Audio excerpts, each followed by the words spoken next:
Un homme même, tu ne dois pas frapper femme. C'est pas tam-tam.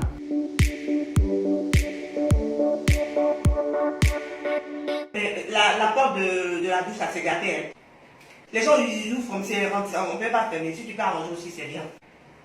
Attends, faut appeler menuisier. Moi, je suis menuisier. Faut appeler menuisier, moi, je suis menuisier. Aïe.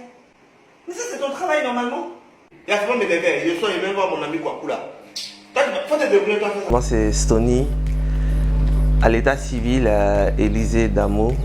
Voilà, chroniqueur, blogueur, humoriste sur le web.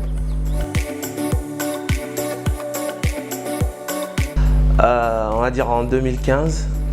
La page elle a été créée en 2014, elle n'avait pas été publiée, donc c'était dans un premier temps pour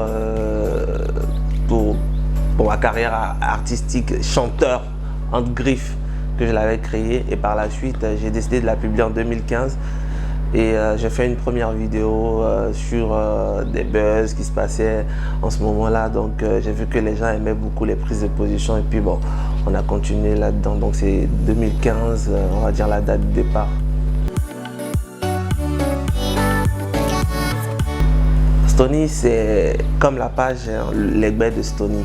Moi, si tu veux, ma marque déposée, c'est dire les choses comme elles sont, avec toute l'impartialité qu'il peut y avoir, mais en ajoutant une petite dose d'humour pour que ça passe plus.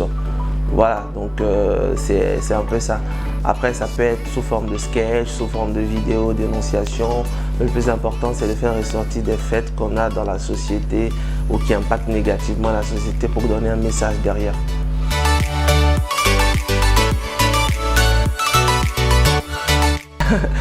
Bon, je suis au Maroc, ça fait depuis 2015.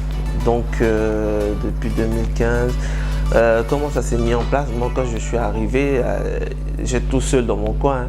Donc, j'avais que mes contacts extérieurs, les contacts, les amis Facebook pour échanger. Et c'est comme ça que, comme j'ai dit, la page a été créée à Abidjan en 2014. Donc, quand je suis arrivé, j'ai dit pourquoi pas utiliser cette page-là pour pouvoir parler des choses que je ressens. C'est comme ça que j'ai lancé une première vidéo. Je me rappelle, c'était une vidéo sur un clash ou un buzz d'une sextape qui avait eu lieu en ce moment, qui a été diffusée sur les réseaux sociaux. Et donc j'étais intervenu pour défendre la fille en question. C'est comme ça que les gens ont apprécié et puis petit à petit on a commencé à enchaîner jusqu'à ce qu'aujourd'hui, voilà, on soit là. Sur Facebook, plus de 200 000 personnes. Sur YouTube, on est plus de 30 000. Et voilà, et majoritairement, ça, donc, je suis plus concentré sur YouTube, sur Facebook, parce qu'en tant que faiseur de vidéos, ce sont les deux réseaux sociaux qui me permettent de mieux diffuser des vidéos de longue durée. Pour moi, un influenceur, c'est quelqu'un qui arrive à changer les habitudes, la manière de penser, surtout les habitudes de consommation, les habitudes de pensée d'une certaine population qu'il touche. Donc c'est ça pour moi un influenceur. On va dire plus commercialement, tu as un produit, tu veux faire passer, l'influenceur a la capacité de proposer ton produit et de le rendre commercialisable. Ça, c'est de façon commerciale. Maintenant, après, il y a des influenceurs qui peuvent imposer un certain concept dans un milieu. Voilà, donc c'est quelqu'un qui a un certain audimat et qui utilise cet audimat-là pour imposer, si je veux, une marque ou bien une manière de penser. Bah, je pense qu'elle est grande, hein, parce que aujourd'hui, s'il y a un produit ou bien il y a un phénomène, il y a un concept que je défends, la majorité des personnes qui me suivent est totalement convaincue que c'est ce produit-là, c'est cette chose qu'il faut faire. Je vais prendre un exemple très simple.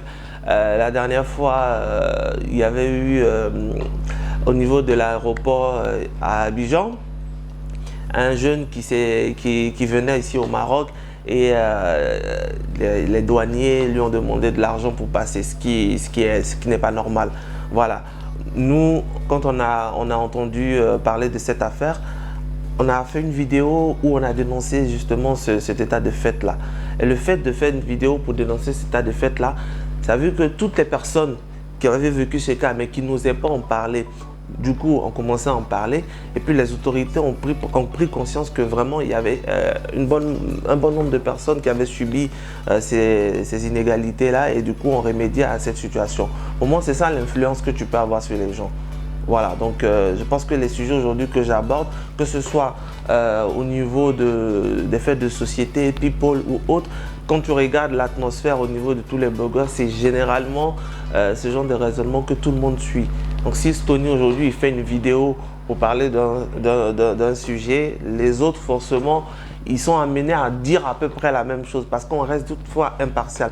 Et beaucoup de personnes attendent à ce que je réagisse sur des faits ou bien que je propose des solutions quand il y a des choses comme ça qui se passent. Pour moi, c'est ça, avoir l'influence. Je suis conseiller multimédia. Conseiller multimédia, je travaille pour Free, une marque française de téléphonie mobile.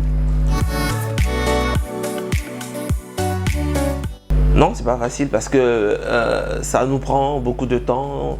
Du lundi au vendredi, quasiment, tu n'as pas droit à ton téléphone parce que si tu dois recevoir des appels des abonnés ou appeler des abonnés pour suivre leur dossier, tu es tout ton téléphone, donc tu n'as pas vraiment le temps, toi, de t'occuper de tes réseaux sociaux. Mais il faut être organisé par la suite. Donc souvent, c'est quand on rentre le soir, on a un peu de temps pour pouvoir faire une petite vidéo qu'on va finir le lendemain ou bien les week-ends. Voilà, on ne se repose pas comme les autres. On passe plus de temps dans les tournages qu'à la plage, que se distraire. Donc, c'est vrai que c'est pas facile. Ah, c'est le stress. C'est toujours vouloir faire des choses qu'ils aiment.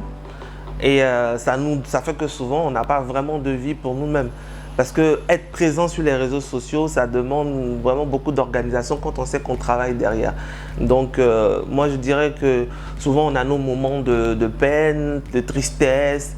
Je pense qu'il y a une fois où j'avais ma mère qui était très, très malade, mais le même jour, j'avais publié une vidéo, les gens ont rigolé, mais derrière, ils ne savaient pas ce qui se passait. Donc, c'est vrai qu'on n'expose pas la vie qu'on a derrière face au public. Mais il faut dire c'est pas tout le temps rose comme ce que les gens croient ou c'est bling bling. Non, il y a beaucoup de situations difficiles, mais qu'on essaie de contenir et de montrer que le positif parce que les gens ont besoin de positivité.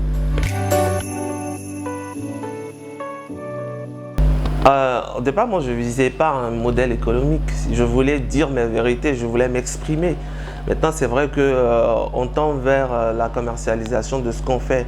Parce qu'en tant que créateur de contenu, on est reconnu par ces réseaux sociaux-là, voilà, qui nous demandent de monétiser et que derrière, c'est vrai qu'on peut toucher de l'argent à travers les publicités, à travers autre chose. Mais comme moi je dis, il ne faut pas que la publicité tue ton travail parce que les gens ils sont venus pour ce que tu proposes.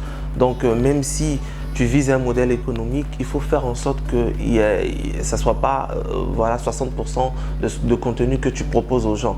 Donc ça m'arrive de refuser des contrats publicitaires, ça m'arrive d'espacer aussi des diffusions de pubs, justement pour que mon public sache que je suis là comme le départ pour eux. Hey